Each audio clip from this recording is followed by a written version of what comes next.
सप्तषष्टितमः सर्ग 67वां सर्ग। श्रीराम और लक्ष्मण की पक्षीराज जटायु से भेंट तथा श्रीराम का उन्हें गले से लगाकर रोना।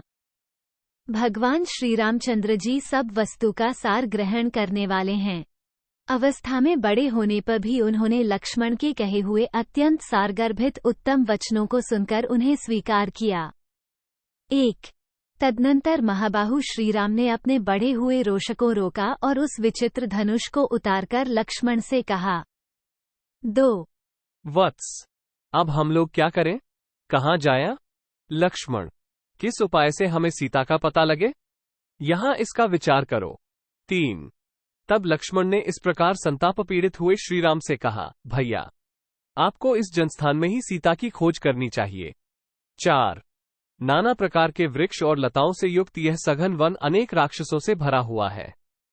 इसमें पर्वत के ऊपर बहुत से दुर्गम स्थान, फटे हुए पत्थर और कंदराएं हैं। 5। वहाँ भांति भांति की भयंकर गुफाएं हैं जो नाना प्रकार के मृगगणों से भरी रहती हैं। यहाँ के पर्वत पर किन्नरों के आवास स्थान और गंधर्वों के भवन भी हैं। 6। मेरे साथ चलकर आप उन सभी स्थानों में एकाग्रचित हो सीता की खोज करें। जैसे पर्वत वायु के वेग से कंपित नहीं होते हैं, उसी प्रकार आप जैसे बुद्धिमान महात्मा नरश्रेष्ठ आपत्तियों में विचलित नहीं होते हैं। 7:1/2। उनके ऐसा कहने पर लक्ष्मण सहित श्रीरामचंद्र जी रोषपूर्वक अपने धनुष पर शूर नामक भयंकर बाण चढ़ाए वहां सारे वन में विचरण करने लगे। 8:1/2। थोड़ी ही दूर आगे जाने पर उन्हें पर्वत शिखर के समान विशाल शरीर वाले पक्षीराज महाभाग जटायु दिखाई पड़े जो खून से लथपथ हो पृथ्वी पर पड़े थे। पर्वत शिखर के समान प्रतीत होने वाले उन गृद्धराज को देखकर श्रीराम लक्ष्मण से बोले। 9:10। लक्ष्मण, ये गृध्र के रूप में अवश्य ही कोई राक्षस जान पड़ता है जो इस वन में घूमता रहता है। संदेह इसी ने विदेह राजकुमारी सीता को खा लिया होगा। 11। विशालोचना सीता को खाकर यह यहाँ सुखपूर्वक बैठा हुआ है। मैं प्रज्वलित अग्रभाग वाले तथा सीधे जाने वाले अपने भयंकर बाणों से इसका वध करूंगा। ऐसा कहकर क्रोध में भरे हुए श्रीराम धनुष पर बाण चढ़ाए समुद्र पर्यंत पृथ्वी को कंपित करते हुए उसे देखने के लिए आगे बढ़े। 13। इसी समय पक्षी जटायु अपने मुंह से फेनयुक्त रक्त वमन करते हुए अत्यंत दीन वाणी में दशरथ नंदन श्रीराम से बोले।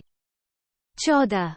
आयुष्मान, इस महान वन में तुम जिसे औषधि के समान ढूंढ रहे हो, उस देवी सीता को तथा मेरे इन प्राणों को भी रावण ने हर लिया।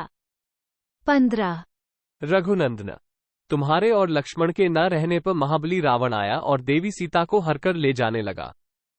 उस समय मेरी दृष्टि सीता पर पड़ी। 16। प्रभु, ज्यों ही मेरी दृष्टि पड़ी, मैं सीता की सहायता के लिए दौड़ पड़ा। रावण के साथ मेरा युद्ध हुआ। मैंने उस युद्ध में रावण के रथ और छत्र आदि सभी साधन नष्ट कर दिए और वो भी घायल होकर पृथ्वी पर गिर पड़ा। 17। श्रीराम, ये रहा उसका टूटा हुआ धनुष, ये है उसके खंडित हुए बाण और यह है उसका युद्धोपयोगी रथ जो युद्ध में मेरे द्वारा तोड़ डाला गया है। 18। ये रावण का सारथी है जिसे मैंने अपने पंखों से मार डाला था। जब मैं युद्ध करते करते थक गया, तब रावण ने तलवार से मेरे दोनों पंख काट डाले और वो विदेह कुमारी सीता को लेकर आकाश में उड़ गया। मैं उस राक्षस के हाथ से पहले ही मार डाला गया हूँ, अब तुम मुझे न मारो। 19-20। सीता से संबंध रखने वाली यह प्रिय वार्ता सुनकर श्रीरामचंद्र जी ने अपना महान धनुष फेरुक दिया और गृद्धराज जटायु को गले से लगाकर वे शोक से विवश हो पृथ्वी पर गिर पड़े और लक्ष्मण के साथ ही रोने लगे।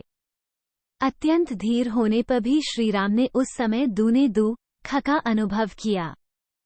21-22।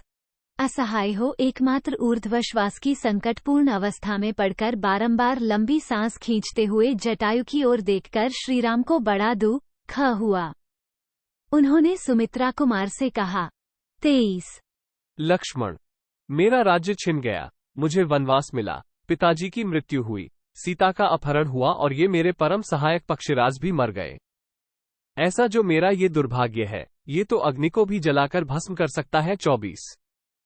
यदि आज मैं भरे हुए महासागर को तैरने लगूं तो मेरे दुर्भाग्य की आंच से वो सरिता का स्वामी समुद्र भी निश्चय ही सूख जाएगा। 25। इस चराचर विश्व में मुझसे बढ़कर भाग्यहीन दूसरा कोई नहीं है, जिस अभाग्य के कारण मुझे इस विपत्ति के बड़े भारी जाल में फंसना पड़ा है। 26। ये महाबली गृध्राज जटायु मेरे पिताजी के मित्र थे, किंतु आज मेरे दुर्भाग्यवश मारे जाकर इस समय पृथ्वी पर पड़े हैं। 27।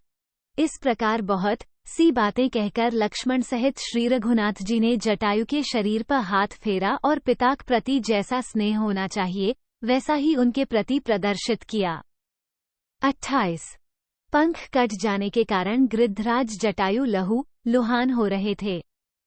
उसी अवस्था में उन्हें गले से लगाकर श्री रघुनाथ जी ने पूछा, तात, मेरी प्राणों के समान प्रिया मिथिलेश कुमारी सीता कहाँ चली गई?